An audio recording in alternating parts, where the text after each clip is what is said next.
This study explored whether artificial intelligence AI tools, specifically large language models LLMs like ChatGPT, Claude, and Gemini, could show signs of cognitive impairment. That might sound surprising because AI isn't human, but the researchers wanted to see how these models handle certain tasks compared to humans, especially in areas where the brain might struggle due to conditions like dementia.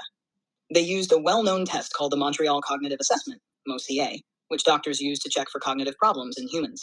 It involves tasks like drawing, remembering words, solving puzzles, and recognizing patterns. The idea was to apply the same kind of test to these AI models and see how they perform. Key findings. 1. Top scores. Among the AI models tested, ChatGPT 4o scored the best, 26 out of 30, followed closely by ChatGPT 4 and Claude, 25 each. Gemini 1.0 scored the lowest, 16, indicating significant challenges. 2. Weaknesses. All the models struggled with tasks requiring visual and spatial reasoning, like drawing a clock or solving puzzles that involve connecting dots in a certain order. 3. Memory issues. Some models, especially Gemini, had trouble recalling information without hints, similar to memory lapses humans experience with cognitive impairment. 4. Interesting discovery. Older versions of the models performed worse than newer ones, which mirrors how humans can experience cognitive decline with age. 5. Empathy in complex scenes. The AI models lacked empathy and struggled to interpret scenes involving multiple elements, like recognizing danger in a picture of a child about to fall. Now let's dive deeper into some of these parts so we can unpack what they mean in everyday terms. Let's start with the test itself, what it is and why it's interesting to use it on AI. Shall we? Sure. The Montreal Cognitive Assessment, MoCA, is a tool used to screen for cognitive impairments in humans. It involves tasks that test memory, attention, language, and visuospatial skills.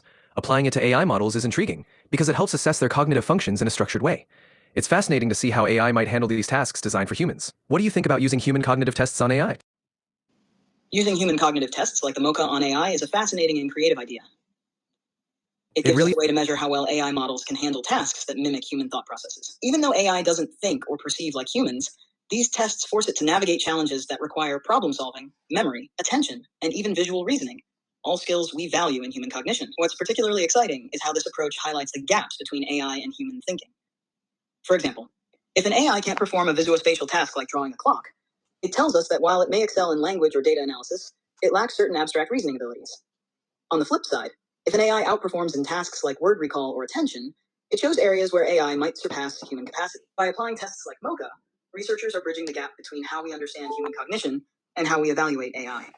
It's like asking, how human-like are these models, and where do they fall short? This can help us decide how to use AI effectively in fields like healthcare, where these abilities, or their absence, can have big consequences. What's your take? Does it feel like a fair way to assess AI, or do you see limitations in this approach? It's a fair way to gauge AI capabilities, highlighting strengths and pinpointing areas for improvement. However, there are limitations since AI doesn't think like humans. It's a great starting point, but we might need more tailored assessments as AI evolves.